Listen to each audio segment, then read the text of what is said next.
Bismillahirrahmanirrahim. Assalamualaikum warahmatullahi wabarakatuh. Alhamdulillahi summa alhamdulillah. Wa sallallahu wa sallama wa baraka ala sayyidi wa habibi rasulillah wa ala alihi wa sahbihi wa man wala. La hawla wa la quwwata illa billah. Allahumma alimna ma yanfa'una wanfa'na bima 'allamtana wa zidna 'uluman tanfa'una fid dunya wal akhirah. Amin. Rabbi shrah li sadri wa yassir li amri wahlul 'uqdatam min lisani yafqahu qawli. Alhamdulillah, Bapak Ibu jamaah salat subuh Masjid Al-Muhajirin yang dimuliakan Allah Subhanahu wa taala.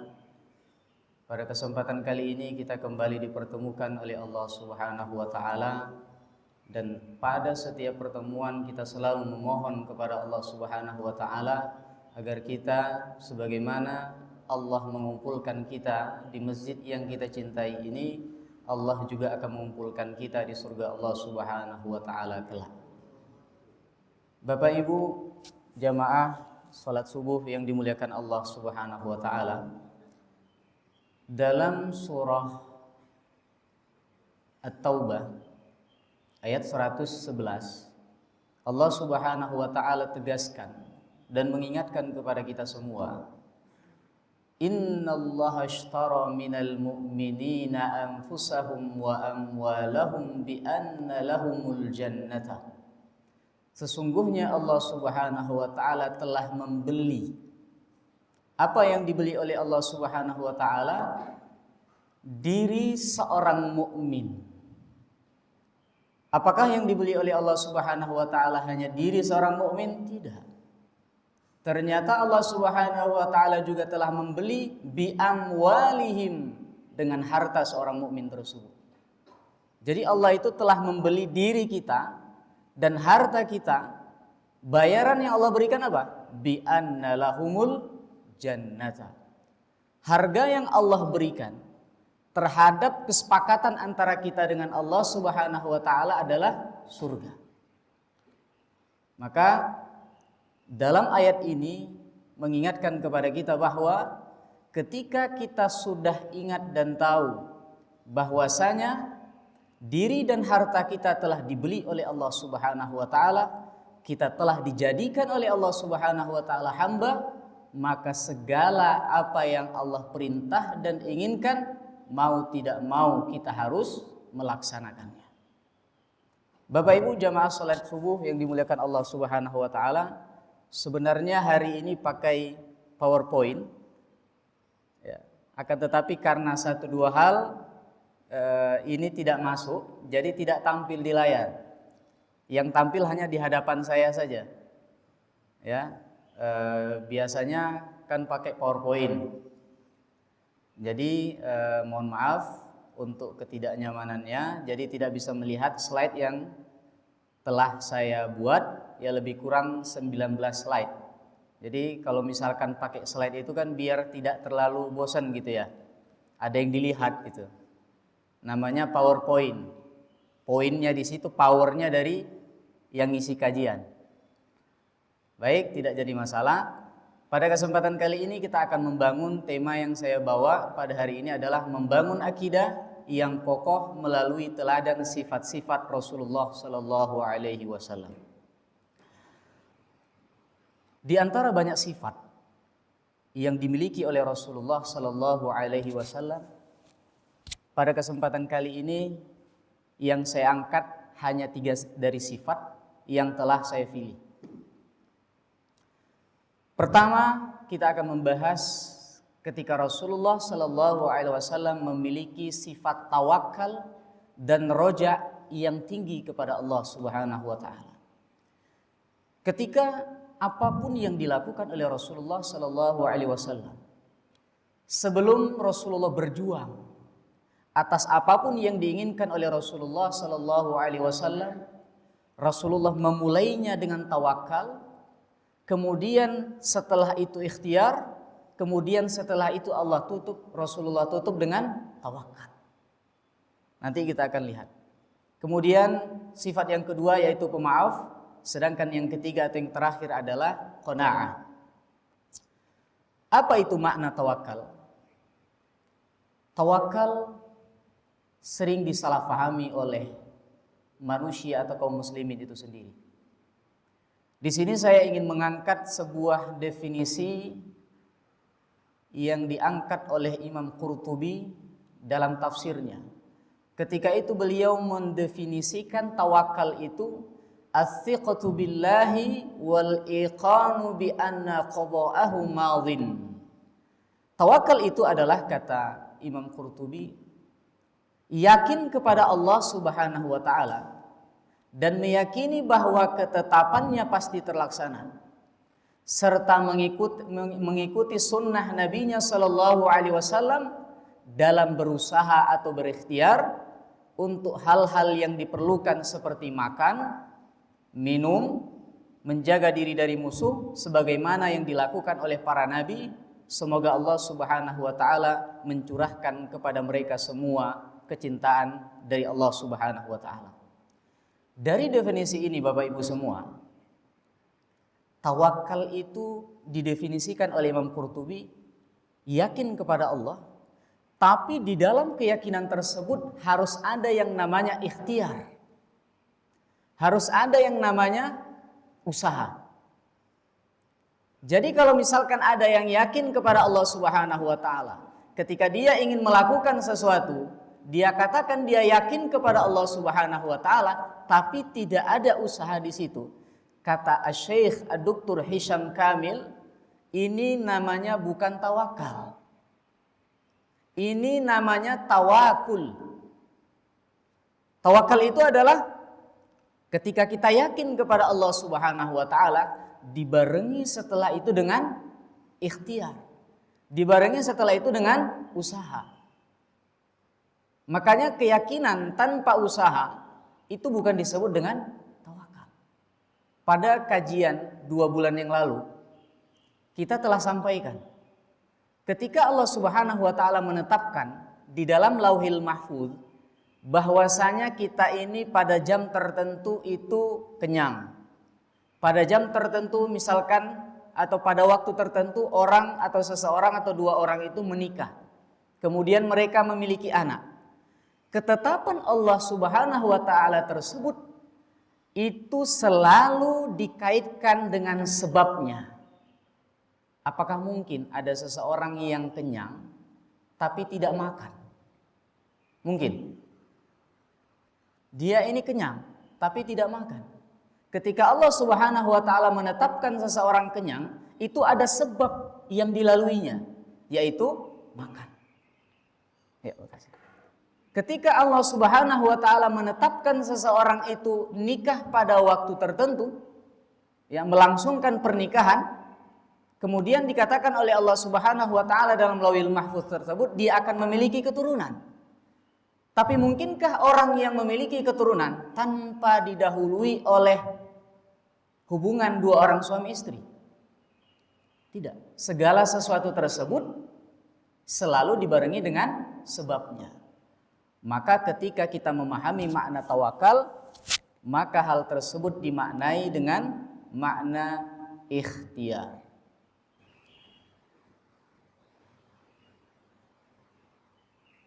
Sebentar ya.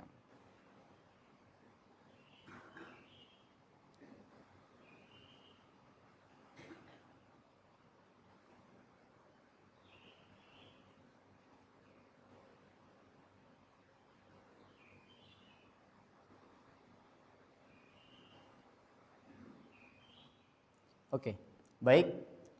Yang pertama kita akan membahas sifat Rasulullah Sallallahu Alaihi Wasallam, yaitu tawakal dan roja yang tinggi kepada Allah Subhanahu Wa Taala.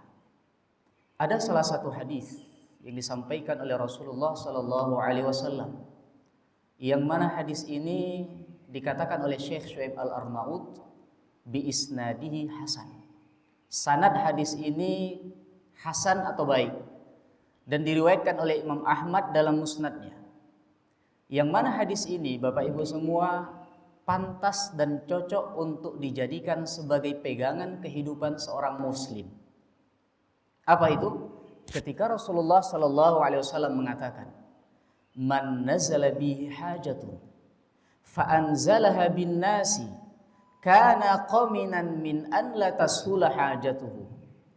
Barang siapa yang memiliki keinginan, barang siapa yang memiliki kebutuhan, barang siapa yang memiliki impian, kata Rasulullah sallallahu alaihi wasallam, akan tetapi kebutuhan tersebut, keinginan tersebut, impian tersebut dia sampaikan kepada manusia, yang mana dengan harapan keinginannya itu akan dipenuhi dan dibantu oleh manusia, kata Rasulullah sallallahu alaihi wasallam, kana qaminan min an la tashula hajatuhu.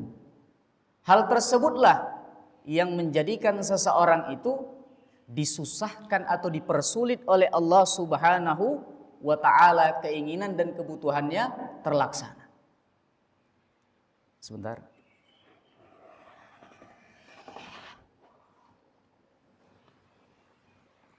Di sebelah sana. Oh ini. Ya, benar. Bismillah.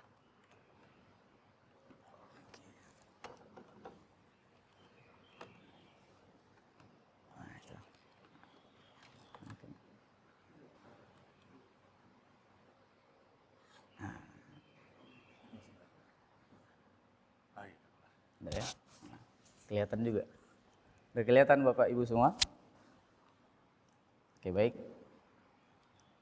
3 sifat terbaik Rasulullah. Pertama tawakal dan roja, yang kedua pemaaf, dan yang ketiga qanaah yang akan kita bahas. Makna tawakal telah kita sampaikan. Yang sedang kita sampaikan ini adalah hadis Rasulullah sallallahu alaihi wasallam. Barang siapa yang memiliki kebutuhan, kata Rasulullah sallallahu alaihi wasallam, kemudian ia sampaikan atau tampakkan kepada manusia, hal itulah yang menjadikan kebutuhannya dipersulit oleh Allah Subhanahu wa ta'ala. Ketika kita menginginkan sesuatu, memiliki kebutuhan, Allah Subhanahu wa ta'ala tidak inginkan oleh hamba tersebut bahwasanya kebutuhan atau impiannya itu disampaikan terlebih dahulu kepada manusia. Apalagi sampai kebutuhan tersebut dia berharap dari manusia tersebut agar kebutuhannya diberikan, agar kebutuhannya dipenuhi. Melainkan Allah inginkan kepada kita ketika kita memiliki sesuatu yang disebut dengan kebutuhan atau impian, kita sampaikan terlebih dahulu kepada Allah Subhanahu wa ta'ala. Kalau kita keras kepala melakukan tidak sesuai yang diperintahkan oleh Rasulullah sallallahu alaihi wasallam, jangan salahkan Allah Subhanahu wa ta'ala. Allah Subhanahu wa ta'ala mempersulit kebutuhan atau keinginan kita tersebut. Pernah dengar Allah Subhanahu wa ta'ala itu pencemburu? Pernah dengar ya? Allah itu cemburu. Dan itu langsung dikatakan oleh Rasulullah sallallahu alaihi wasallam. Dalam salah satu hadis yang diriwayatkan oleh Imam Bukhari dan Imam Muslim, Rasulullah mengatakan, innallaha yaghar, sesungguhnya Allah itu cemburu. Maka ketika hambanya memiliki kebutuhan, Allah Subhanahu wa ta'ala inginkan kepada hamba tersebut memintanya kepada Allah. Apalagi kalau misalkan ada orang sakit, kemudian dia berobat, kemudian dengan penuh keyakinan bahwasanya yang menyembuhkannya itu adalah dokter.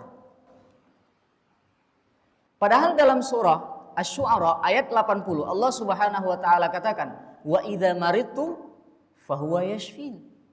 Ketika aku sakit, yang menyembuhkanku itu adalah Allah. Dokter itu menjadi wasilah, jalan untuk kesembuhan kita. Yang menyembuhkan sesungguhnya siapa? Allah Subhanahu wa ta'ala. Ketika ada orang dengan mudah mengatakan yang menyembuhkan saya adalah dokter, di dalam keyakinannya tidak menampakkan bahwasanya yang menyembuhkannya adalah Allah, maka jangan salahkan penyakit tersebut akan diperlama atau bahkan tidak disembuhkan oleh Allah Subhanahu wa ta'ala. Kita tidak salah ketika mengatakan yang menyembuhkan kita itu adalah dokter. Akan tetapi dalam keyakinan kita harus ditanamkan bahwasanya yang menyembuhkan secara hakiki itu adalah Allah Subhanahu wa taala. Kemudian Rasulullah katakan, "Wa man anzalaha billahi atahu Allahu birizqin ajil au bimautin ajil."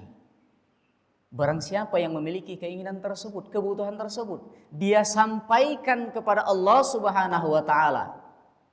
Kemudian Rasulullah janjikan, pertama akan Allah percepat rezekinya.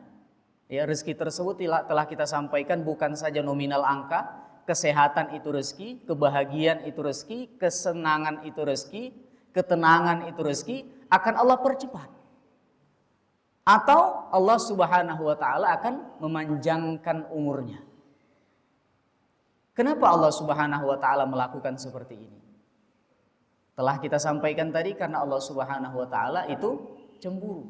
Allah Subhanahu wa taala tidak inginkan hambanya itu tergantung kepada makhluk, tergantung kepada manusia. Allah inginkan kita, Allah yang ciptakan kita, ketergantungan kita hanya kepada Allah.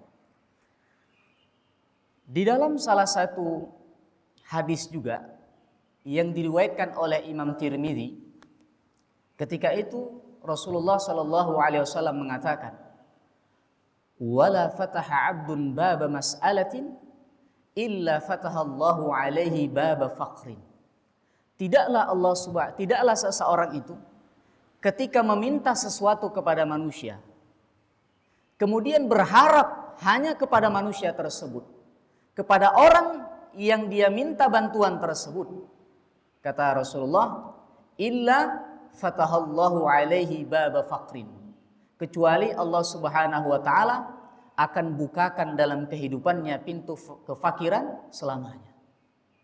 Jadi kalau misalkan kita minta tolong, jangan sempat dalam keyakinan kita yang akan membantu kita itu secara keseluruhan itu adalah orang yang kita minta tolong tersebut. Kalau sempat hal itu ada dalam keyakinan kita, kita hilangkan ketawakalan dan keinginan ketergantungan kita kepada Allah Subhanahu wa taala, Allah Subhanahu wa taala akan bukakan pintu kefakiran dalam kehidupannya.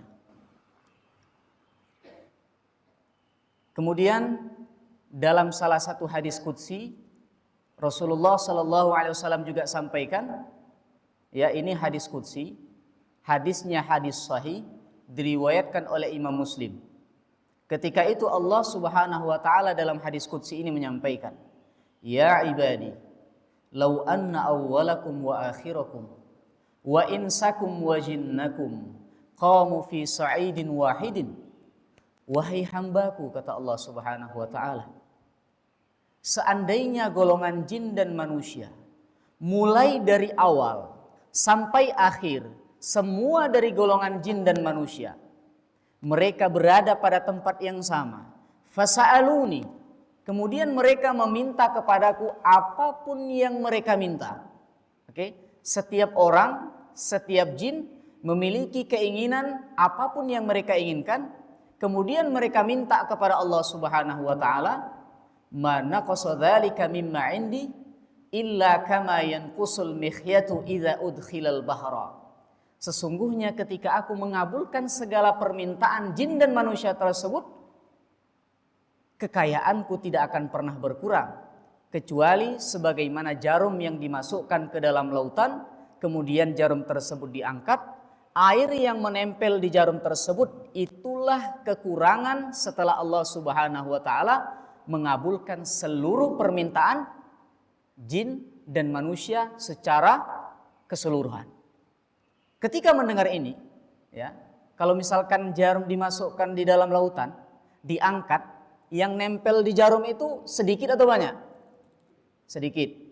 Ketika Allah mengabulkan seluruh permintaan hambanya, baik dari kalangan jin dan manusia secara keseluruhan, yang menempel di jarum itu, itulah yang Allah kabulkan dari kekayaannya, sedangkan lautan yang luas itu kekayaan Allah Subhanahu wa taala tidak akan berkurang. Ketika mendengar ini, para sahabat mengatakan, "Idzan nuksir." Karena kita sudah tahu, maka pada saat ini, pada mulai detik ini kita akan perbanyak meminta kepada Allah Subhanahu wa taala. Kata Rasulullah, "Allahu aktsar." Allah selalu memiliki yang jauh lebih banyak. Ya. Kemudian, Bapak Ibu semua, ada hal yang diamalkan oleh salah seorang tabi'in. Namanya Imam Asy-Sya'bi. Pernah dengar Sya'bi? Kira-kira nama Sya'bi pernah dengar tidak? Imam Syafi'i? Dengar. Imam Malik? Imam Sya'bi? Kayaknya pernah Ustaz. Kayaknya tetangga saya namanya Sya'bi. Atau ponaan saya namanya Sya'bi. Tapi Bapak Ibu semua, Imam Sya'bi ini merupakan salah seorang tabi'in yang lahir di zaman kekhalifahan Umar bin Khattab. Beliau ini lahir pada tahun 21 Hijriah dan wafat pada tahun 100 Hijriah. Berapa umurnya? 79 tahun.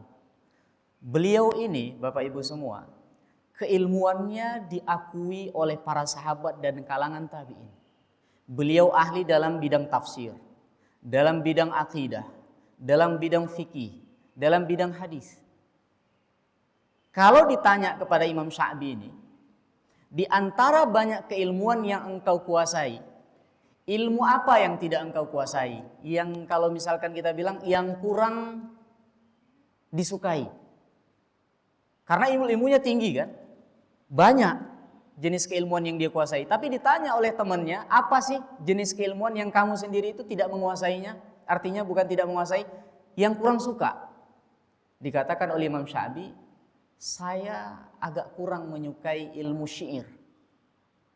Tapi, kata Imam Sya'bi, kalau Anda pengen, saya akan sampaikan syair demi syair dari hafalan saya selama sebulan penuh. Ilmu yang tidak dia kuasai, tapi ketika teman-temannya mau, dia mampu mengeluarkan syair-syair yang telah dihafalnya 1 bulan penuh. Bukan dibaca, dihafalkan. Seperti orang hafal Quran, seperti itulah.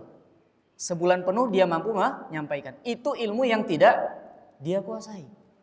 Konon lagi ketika ilmu yang dia kuasai. Makanya kalau kita buka kitab tafsir, ketika kita mendengar pendapat Sya'bi, pendapatnya itu sangat dianggap. Kemudian salah seorang Muhammad bin Sirin, salah seorang tabi'in juga, di kalangan ulama, di kalangan tabi'in, seniornya tabi'in, mengatakan seperti ini. Ilzami Sya'biyya, falaqad ra'aituhu yastafti, was-sahabatu mutawafirun. Kamu kalau pengen belajar, kata Muhammad bin Sirin, belajarlah kepada Imam Sya'bi. Kenapa? Karena Imam Sya'bi ini ketika mengisi kajian, ketika memberikan fatwa, bukan kalangan tabi'in saja yang hadir, tapi yang paling banyak hadir di dalam kajian itu adalah para sahabat. Saking keilmuannya ini diakui oleh para sahabat, diakui oleh kalangan dunia ketika itu. Dia ini memiliki nama yang baik, keilmuan yang sangat dalam, bukan hanya dalam satu bidang, tapi banyak bidang. Kemudian ada yang bertanya, ilmu sebanyak ini, ilmu sedalam ini, dari mana engkau dapatkan? Kata Imam Sya'bi, saya dapatkan dengan 4 cara. Pertama, kata Imam Sya'bi, binafyil i'timad. Cara yang pertama sekali saya lakukan adalah tidak tergantung dengan manusia, dan saya tergantung dan tawakalnya hanya kepada Allah. Kenapa? Karena ketika seseorang tergantung dengan manusia, manusia itu lemah, kita lemah. Bergantung kepada sesuatu yang lemah, kita akan menjadi orang yang lemah. Ketika kita bergantung kepada Allah Subhanahu wa taala, Allah yang ciptakan kita. Allah yang maha kuat. Allah yang maha menguasai segalanya. Ketika seorang yang lemah bergantungnya hanya kepada Allah Subhanahu wa taala, inilah yang kalian lihat keilmuan yang telah aku dapatkan berdasarkan ketergantungan dan ketawakalan yang sangat tinggi kepada Allah. Itu yang pertama. Yang kedua, kata Imam Asy-Sya'bi, wassairi fil bilad. Cara kedua, agar aku mendapatkan keilmuan yang begitu hebat seperti ini, saya tidak hanya berhenti pada satu tempat saja, melainkan saya itu berkeliling. Kalau misalkan kita lihat para ulama terdahulu, itu kan tidak menetapkan diri mereka satu tempat. Imam Syafi'i dari Baghdad, Baghdad ke Mesir. Makanya kita melihat ada pendapat Imam Syafi'i yang lama dan ada pendapat yang baru. Kemudian berpindah lagi ke berbagai negara. Ya. Hal itulah yang menjadikan dirinya itu mentalnya itu dibentuk. Karena belajarnya bukan hanya satu tempat dan pengetahuan yang dia dapatkan itu bukan berdasarkan hanya satu arah saja, melainkan dari berbagai guru sehingga menjadikan mental dan keilmuannya itu begitu luas. Kalau di zaman kita sekarang, kalau dulu mungkin belum ada YouTube ya, belum ada Zoom. Kalau sekarang kan ada ulama-ulama besar, selain mereka itu datang ke Indonesia, mereka membuat kajian secara live. Hal itulah yang menjadikan kita, kalau memang kita terkendala dengan waktu atau keluarga, maka YouTube atau hal tersebut bisa menjadikan kita menuntut ilmu dari ulama-ulama besar tersebut. Cara yang ketiga kata Imam Syafi'i, wasobrin kasobril jamaat. Yang pertama tadi tawakal dan ketergantungan yang tinggi kepada Allah Subhanahu wa taala. Yang kedua, berjalan di berbagai daerah. Bukan hanya satu daerah saja. Yang ketiga, kata beliau itu, sabarnya beliau itu seperti sabarnya benda mati. Saya kalau duduk di atas meja, saya nih duduk di atas meja. Meja ini benda mati. Kira-kira ketika saya duduk di atas meja, yang duluan bosan siapa? Saya ya. Benda mati bosan tidak? Tidak pernah bosan. Namanya benda mati. Kata Imam Syafi'i, mental seperti inilah, mental seperti benda mati inilah yang kumiliki, sehingga setiap permasalahan dalam keilmuan yang kudapatkan, maka mental inilah yang membangun keilmuanku. Kemudian yang keempat atau yang terakhir, wabukurin kabukuril ghurab. Dan dia bangun paginya itu seperti bangun paginya burung gagak. Ya, bangun pagi burung gagak. Burung gagak itu bangun paginya bagaimana? Cepat. Ketika bersuara itu orang belum bangun pun dia sudah bersuara. Ada yang nanya, Ustaz pelihara burung gagak tidak? Oh tidak, bukan. Tapi di sini dijelaskan oleh para ulama. Itulah mental. Akan tetapi yang paling penting kita di sini, mental pertama yang dimiliki oleh Imam Syafi'i ini adalah mental ketika dia mampu bertawakal dan ketergantungan yang tinggi kepada Allah Subhanahu wa taala. Itu sifat pertama yang harus kita miliki agar menjadikan kehidupan kita itu diberkahi oleh Allah Subhanahu wa taala dan kita mampu mencontoh agar kita memiliki keyakinan yang tinggi kepada Allah Subhanahu wa taala sebagaimana yang diajarkan oleh Rasulullah. Di dalam salah satu hadis tadi yang saya katakan bahwasanya hadis ini mampu dijadikan sebagai pegangan kehidupan. Ketika kita memiliki keinginan, jangan pertama sekali disampaikan kepada manusia. Akan tetapi minta izin pertama sekali kepada Allah, memohonnya kepada Allah, setelah itu kita mau bercerita kepada manusia itu tidak jadi masalah. Itu yang pertama. Yang kedua, sifat yang kedua, sifat pemaaf. Apalagi di zaman sekarang itu kan zamannya mudah untuk menyampaikan sesuatu. Ketika sesuatu yang mudah untuk disampaikan, kemudian dibaca oleh orang banyak, ada yang setuju, ada yang tidak setuju. Ada yang senang, ada yang tidak senang. Ada yang sakit hati, ada yang biasa-biasa saja. Sifat pemaaf ini dicontohkan oleh Rasulullah Sallallahu Alaihi Wasallam. Memaafkan adalah sebuah tindakan cinta yang paling murni. Memaafkan orang lain itu bukan saja karena orang tersebut pantas untuk dimaafkan, akan tetapi karena kitalah yang pantas untuk bahagia. Ketika ada orang yang melakukan kesalahan kepada kita, secara manusiawi mungkin kita akan sedih. Akan tetapi kesedihan yang disebabkan oleh pemikiran kita atas kesalahan yang dilakukan oleh orang lain itu menjadikan kehidupan kita berat dan kita akan semakin jauh dari yang namanya kebahagiaan. Kenapa? Makin banyak beban yang ada dalam pikiran kita sehingga yang terbayang adalah kesalahan tersebut, ketidaksenangan tersebut, sehingga menjadikan diri kita hanya memikirkan itu saja, sehingga banyak hal positif lainnya yang tidak mampu kita lakukan. Nah, Rasulullah pernah mencontohkan kepada kita, dan ini diceritakan oleh Anas bin Malik, ya, bahwasanya Anas bin Malik mengatakan, kuntu amshi ma'a Rasulillah sallallahu alaihi wasallam wa alaihi burdun najraniyun ghalithul hasyiyah.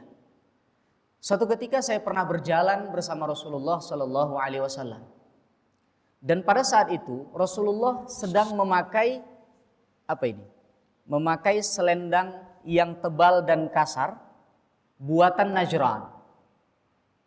Selendangnya bagus. Kalau misalkan dilihat oleh orang yang belum pernah memiliki selendang ini, mungkin dia akan pengen. Mungkin ketika kita berada di hadapan Rasulullah, mungkin kita minta. Saking kita pengen apa yang dipakai oleh Rasulullah tersebut. Fa'adrakahu a'rabiyun fajabadha biridaihi habjabdatan syadidatan. Kemudian ketika kami berjalan, kata Anas bin Malik, kami bertemu dengan salah seorang Arab Badui. Arab Badui ini kan agak-agak, ya, agak-agaknya gimana? Beda sama kalau misalkan di Arab itu ada namanya Arab Badui, ada namanya Arab Madani. Arab Baduinya orang deso, orang yang kalau misalkan mereka tinggal itu di padang pasir yang jauh dari perkotaan. Saya pernah ketemu sama orang Arab Badui. Dia masuk kampus, kami nuntut ilmunya sama di S1. Yang sangat mengagetkan, beliau ini tidak bisa bahasa Arab secara resmi. Yang dia bisa bahasa Arab secara pasaran. Pernah dengar kan bahasa Arab Ammiyah? Jadi bahasa Arab itu ada bahasa Arab resmi, kayak kita lah misalkan di Indonesia ada bahasa Indonesia. Kemudian setiap daerah ada bahasa Jawa, bahasa Sunda, bahasa Aceh. Seperti itu juga lah di Arab. Mereka orang Arab karena di dalam keseharian mereka itu berbicaranya dengan bahasa Ammiyah, bahasa pasaran, bahasa daerah, sehingga mereka tidak paham bahasa Arab yang resmi. Bahasa Arab seperti bahasa Al-Quran, bahasa hadis mereka tidak paham. Ya. Jadi pas kami masuk di kelas itu, yang namanya kami kan ketika belajar bahasa Arab di pondok pesantren itu kan bahasa Arab resmi ya. Bahasa seperti Al-Quran, seperti hadis yang benar-benar seperti bahasa plak ketiplek sama bahasa Al-Quran lah. Masuk saya pada pertemuan pertama di kelas ketika S1 ketika itu, gabung sama orang Arab, orang Malaysia juga ada. Syekhnya atau dosennya itu ketika menyampaikan full bahasa Arab pasaran. Kami ketika menuntut ilmu di Indonesia di pesantren, yang kami pelajari bahasa apa? Arab resmi. Satu pun kami nggak paham. Di tengah pelajaran, datang kami sama dosen, kami sampaikan, ya kami orang-orang Malaysia, orang Indonesia, nyampaikan kepada dosen bahwasanya, Syekh, untuk bahasa ini kami nggak paham. Tolong kalau misal kami mohon izin, kalau misalkan nanti bisa sampaikan dengan bahasa Arab yang resmi. Oh oke, katanya. Disampaikan beliau, ternyata setelah 10 menit berlalu, ada satu orang Arab yang maju. Apa dia minta? Wahai Syekh, jelaskan pakai bahasa Arab pasaran. Bahasa Arab resmi itu saya nggak paham. Kenapa? Karena mereka sudah terbiasa memakai bahasa Arab yang pasaran tadi. Bahasa daerah. Sehingga menjadikan mereka tidak pernah berkomunikasi dengan bahasa Arab yang resmi. Jadinya apa? Dosennya bingung. Ini saya mau nyampein pakai bahasa apa nih? Bahasa resmi mereka kagak paham. Bahasa pasaran juga mereka tidak paham. Ketika itu disampaikan oleh dosen, lihat, jumlah kalian yang tidak paham bahasa Arab resmi berapa orang? 5 orang. Orang Indonesia sama orang Malaysia berapa? 20 orang, mereka yang menang. Saya jelaskan pakai bahasa Arab. Itulah orang Arab Badui. Mereka itu tinggal di jauh dari perkotaan. Dan kalau misalkan mereka ngomong itu agak nadanya itu tinggi dan tidak terlalu perhatian dengan kalau kita bilang sopan santun pun tidak, tapi memang itu kebiasaan mereka. Nah, jadi ketika itu Anas bin Malik berjalan dengan Rasulullah, ketemu sama orang Arab Badui. Orang Arab Badui ini menginginkan selendang yang dipakai oleh Rasulullah tapi tidak izin dulu. Jadi Rasulullah itu pakai selendang misalkan agak dililitkan di sini. Gitu ya. Orang Badui ini pengen langsung ditarik. Untung yang jalan itu dengan Rasulullah itu Anas bin Malik. Coba kalau Umar bin Khattab langsung ditabuk sama Umar kan? Karena begitu cintanya kepada Rasulullah. Ya. Jadi ketika ditarik seperti itu, ada bekas di leher Rasulullah Sallallahu Alaihi Wasallam. Anas ketika itu kaget, Rasulullah ketika itu kaget. Kemudian dikatakan, kemudian saya melihat di leher Rasulullah itu ada bekas tarikan daripada Arab Badui tadi. Kemudian si Arab Badui ini mengatakan, ya Muhammad, tidak pakai nama Nabi lagi kan? Wahai Muhammad katanya. Oke. Murli min malillahi alladhi indak. Suruhlah pembantumu ini memberikan hartamu kepadaku. Apa itu hartanya? Itu selendang. Sudahlah main tarik, kemudian dia perintahkan kepada Nabi Muhammad, berikan apa yang kamu miliki ini kepadaku. Ketika melihat itu, Rasulullah Sallallahu Alaihi Wasallam, Anas mengatakan, faltafata ilaihi fadhika thumma amara lahu bi'ata. Rasulullah ketika melihat hal tersebut, Rasulullah memandang si Arab Badui tadi, kemudian memerintahkan kepada Anas bin Malik, biarkan dia, lalu Rasulullah memberikan selendangnya kepada Arab Badui tadi. Kalau kita misalkan lagi jalan, ya, tiba-tiba ditarik sama orang, dia minta yang kita pengen, kira-kira yang terjadi apa sih? Gelut ya, baku hantam gitu ya. Ini kamu gak punya akhlak, gak punya adab, ayo tetes dulu, satu ronde gitu. Tapi Rasulullah tidak mencontohkan bahwasanya Rasulullah itu nabi, yang mana nabi ini bukan hanya nabi yang hanya bisa menjadikan orang-orang itu di sekitarnya, orang-orang yang dikenal sekitarnya itu tenang, melainkan orang yang melakukan tidak baik kepada Rasulullah itu, Rasulullah balas dengan akhlak yang jauh lebih baik. Makanya ketika para sahabat itu terjadi perang, kemudian para kafir Quraisy itu ditawan, menjadi tawanan, dua jenis makanan, kurma sama roti yang keras. Itu ketika para sahabat memberikan kepada tawanan, yang diberikan oleh para sahabat tersebut bukan roti yang keras tadi, melainkan kurma yang lunak, sehingga para tawanan ini ketika memakannya tidak perlu mengunyahnya terlalu lama agar mereka menikmati kurma yang enak tersebut, sedangkan yang mereka makan apa? Roti yang keras tadi.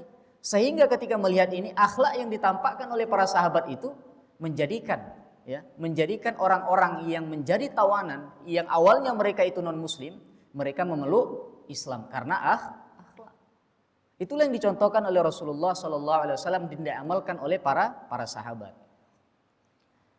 Kita juga pernah mendengar ketika Rasulullah ke Taif, ya, ini tidak usah kita jelaskan. Ketika Rasulullah ke Taif dilempar, kemudian datang malaikat meminta izin kepada Nabi Muhammad, kalau kau ingin kota Taif itu akan kubalikkan. Tapi dikatakan Rasulullah jangan, mudah-mudahan dari keturunan mereka itu lahir orang-orang yang berjuang di jalan Allah. Kalaulah tadi yang diminta Afrizal TW, ada orang yang menyakitinya, misalkan di satu tempat, datanglah malaikat yang saya minta kasih paham. Artinya apa? Balikkan aja. Itu kalau yang diminta manusia biasa. Tapi yang diminta adalah Nabi Muhammad yang berpikir secara visioner, mudah-mudahan dari keturunan mereka itu lahir orang-orang yang menyembah Allah Subhanahu wa taala. Yang terakhir, sifat yang ketiga yaitu qanaah. Apa itu qanaah? Qanaah itu apa artinya? Merasa berprasangka baik, itu husnuzon. Qanaah merasa cukup. Nah, itu qanaah sifat Rasulullah. Dijelaskan dasar hadisnya apa? Rasulullah di dalam salah satu hadis yang diriwayatkan oleh Imam Muslim, hadisnya hadis sahih, Rasulullah katakan, "Qad aflaha man aslama wa ruziqa kafafan wa qanna'ahu Allahu bima ata." Hadisnya hadis sahih. Telah beruntunglah, telah menanglah. Siapa yang telah menang? Orang yang masuk Islam. Wa ruziqa kafafan, diberikan rizki berupa kecukupan, cukup ya. Kemudian yang terakhir, wa qanna'ahu Allahu bima ata. Allah berikan, Allah jadikan hatinya qanaah. Di dalam hadis ini Bapak Ibu semua, qanaah itu bukan sifat yang timbul secara tiba-tiba. Akan tetapi sifat ini yang diberikan oleh Allah Subhanahu wa taala. Maka kata-katanya qanna'ahu Allahu. Allah lah yang memberikan hatinya menjadi hati yang qanaah. Ya. Kemudian kita bertanya, qanaah itu apa sih? Kalau secara bahasa kan qanaah itu merasa cukup. Tapi qanaah secara istilah apa? Qanaah secara istilah yang disampaikan oleh Imam Suyuti dalam kitabnya Mu'jamul Maqalidil Ulumi fil Hududi war Rusumi, Imam As-Suyuti mengatakan, qanaah itu terdiri dari 3 hal. Pertama, ar-ridha bima dunal kifayah, ridho terhadap sesuatu meskipun sesuatu tersebut tidak cukup. Oke, dipandang secara matematika hal tersebut tidak cukup, tapi ridho. Yang kedua, tarkut tasyawufi ilal mafqud, tidak melihat kepada sesuatu yang tidak dimiliki. Wal istighna'u bil mawjud, ya, memaksimalkan apa yang dimiliki. Jadi makna qanaah yaitu ketika seseorang diberikan sifat yang qanaah dari Allah Subhanahu wa taala, dia ridho terhadap sesuatu meskipun secara matematika itu tidak cukup, kemudian tidak melihat kepada yang tidak dia miliki dan memaksimalkan apa yang dia miliki. Kemudian Rasulullah juga menyampaikan, ya, bahwasanya Rasulullah dalam Sunan Tirmidzi dan Musnad Imam Ahmad, Rasulullah pernah mengatakan, "Wardha bima qasamallahu lak takun aghnan nas." Dan ridolah terhadap apa yang Allah berikan kepadamu, maka disitulah kamu menjadi manusia yang paling kaya. Terkadang yang menjadikan kita itu susah bukan kesusahan itu sendiri. Terkadang kesusahan itu ada karena pikiran kita yang menjadikan hal tersebut susah. Padahal banyak kunci yang disampaikan oleh Rasulullah Sallallahu Alaihi Wasallam. Ridolah terhadap sesuatu yang Allah bagikan kepadamu, yang Allah tetapkan kepadamu, maka pada saat engkau memiliki keridhaan tersebut, engkau telah menjadi manusia yang paling kaya. Kemudian dia bilang, "Ustaz, saya sudah coba ridho seperti ini, saya nggak kaya-kaya, Ustaz." Kekayaan tersebut bukan berarti Allah berikan langsung jadi orang kaya, akan tetapi Allah berikan hati yang mana hati tersebut selalu ridho terhadap apa yang Allah tetapkan itu. Maka dari itu 3 sifat yang kita pelajari pada hari ini, mudah-mudahan Allah Subhanahu wa taala memberikan kesempatan kepada kita untuk memiliki sifat tersebut. Pertama, tawakal dan keinginan dan ketergantungan yang tinggi kepada Allah Subhanahu wa taala. Yang kedua, Allah memberikan kepada kita sifat pemaaf, sehingga ketika ada orang yang melakukan kesalahan kepada kita, kita mudah memaafkannya. Dan yang ketiga adalah kita mampu memiliki sifat yang qanaah dari Allah Subhanahu wa taala, karena Rasulullah dalam salah satu hadisnya yang disampaikan oleh Imam Muslim, yang diriwayatkan oleh Imam Muslim, Rasulullah mengatakan, "Inna quluba bani adama kullaha baina isba'aini min asabi'ir rahmani yusarrifuha kaifa yasha." Sesungguhnya seluruh hati manusia itu dalam genggaman Allah Subhanahu wa taala. Allah lah yang membolak-balikkan hati tersebut ke arah mana yang Allah inginkan. Maka Bapak Ibu semua, selalu kita bermohon kepada Allah Subhanahu wa taala agar Allah selalu memberikan hal tersebut kepada kita. Mungkin ini yang dapat saya sampaikan. Kalau memang ada pertanyaan atau hal yang ingin disampaikan atau yang ditambahkan oleh jamaah sekalian, kami persilahkan.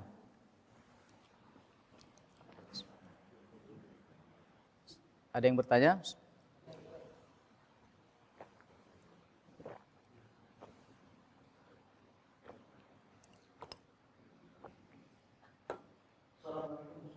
Waalaikumsalam warahmatullahi wabarakatuh. Apa? Rumit ya? Bersandar atau bergantung pada Allah Iya. dan Rasul, disertai dengan ikhtiar, sudah berbulan-bulan, bertahun-tahun berusaha supaya doanya Allah mengabulkan. Iya. Tidak ketemu-ketemu atau Bagus. tidak terkabul. Oke. Sifat-sifat yang jelek pasal yang jelek itu akan timbul. Iya. Nah, ngapain sih bertahun-tahun kita berdoa, berusaha, mana? Iya. Kita tuntut Allah gitu ya. Menggugat. Orang itu ketemu sama si Acong. Si Acong. Oke. Dia ketemu, si Acong itu langsung ngobrol-ngobrol, terus ditolong sama si Acong. Oke. Nah, orang ini yang berusaha bertahun-tahun, akhirnya kan bertanya sama Acong ini kalau yang begini.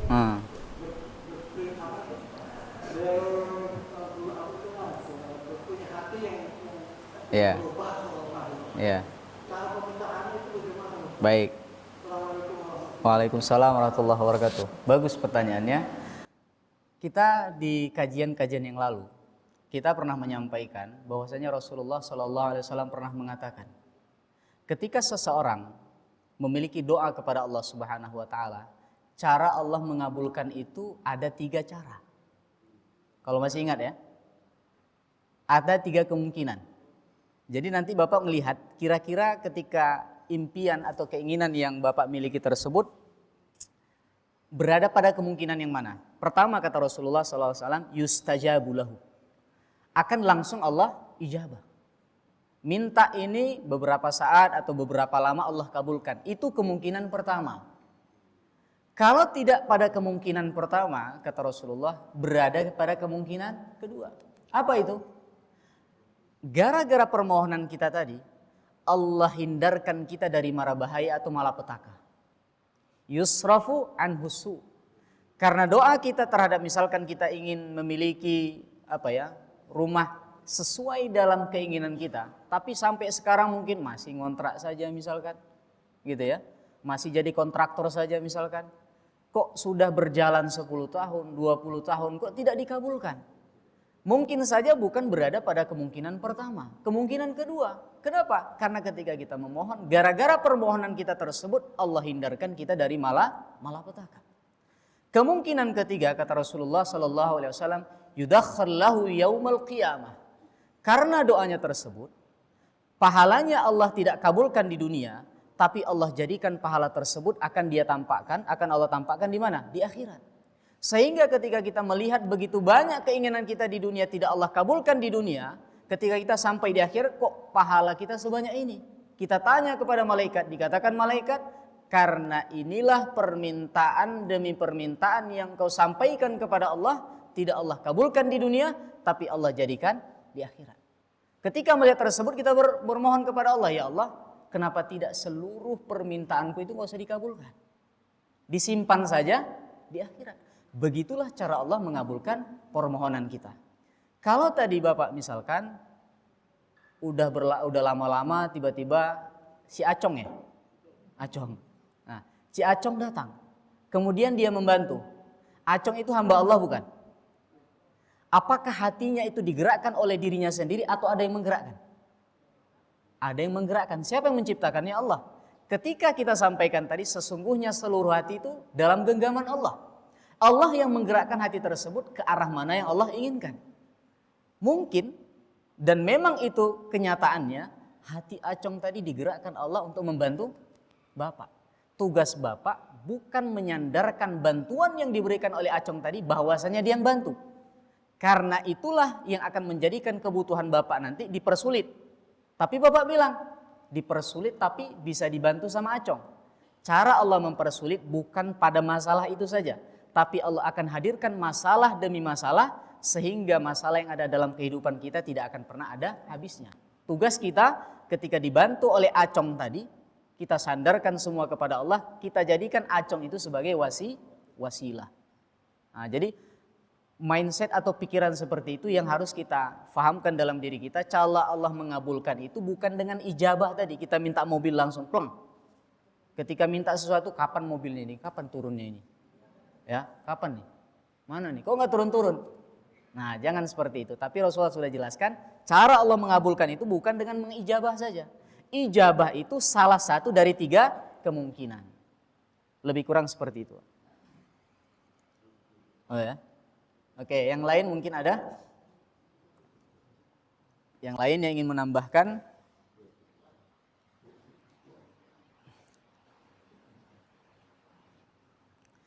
Jadi di hadapan Bapak ini saya screenshot salah satu komen dari netizen lah gitu. Ini di channel YouTube ya. Ada orang mengatakan gini. Bahkan Google dan ChatGPT, tahu ChatGPT ya? Lebih berguna dibanding Tuhan. Jadi sekarang itu mereka menjadikan teknologi Google itu seperti Tuhan. ChatGPT itu kalau misalkan dilihat sekarang seperti bayi. Seperti bayi saja sudah keren seperti itu. Konon lagi 10 tahun, 20 tahun, 30 tahun. AI kalau misalkan kita lihat itu. Bagaimana canggihnya. Orang-orang materialistis, ketika pemahaman agamanya tidak baik, dia akan selalu melihat kepada sesuatu yang ada. Sehingga kenapa mereka mampu mengatakan seperti ini? Bahkan Google dan ChatGPT lebih berguna dibanding Tuhan. Karena ketika mereka memohon dan berdoa kepada Allah Subhanahu wa taala, Allah tidak kabulkan secara langsung. Banyak proses yang harus dilalui. Sedangkan ChatGPT, apapun yang kita tanya dijawab. Google, kita tanya apapun ada jawabannya. Maka karena itulah mereka mengatakan ChatGPT dan Google itu lebih berguna dibanding Tuhan. Inilah orang-orang ateis, orang-orang agnostik yang tidak mengakui keberadaan Tuhan. Makanya jangan sampai kita, apakah ini 1-2? Banyak ternyata. Dalam channel ini yang dibahas bukan permasalahan ateis, akan tetapi si fulan ini membahas tentang apa? Tentang manfaat agama untuk mensejahterakan kehidupan manusia. Ya, saya kalau misalkan lihat seperti ini, saya tuh sangat takut ada orang-orang di sekitar saya itu memikirkan seperti ini. Mahasiswa saya itu saya berikan apa ya? Kalau ada sesuatu yang ditanyakan, kita akan diskusi sampai selesai. Karena apa? Karena kan mahasiswa ini kan gabungnya sama mahasiswa yang lain. Kadang kan ada mahasiswa yang pikirannya lurus, ada yang liar. Ketika yang lurus gabung sama yang liar, takutnya yang lurus ini jadi liar. Makanya fungsi sebagai guru, sebagai dosen itu mengcounter atau menjaga mahasiswa tersebut dari pemikiran yang seperti ini. Ada pertanyaan yang lain? Kalau memang tidak ada, kita tutup dengan doa kepada Allah Subhanahu wa taala agar apa yang kita pelajari pada pagi hari ini dimudahkan oleh Allah untuk kita amalkan dan hal tersebut menjadi jalan dari kita untuk bisa meraih keridhaan Allah Subhanahu wa taala.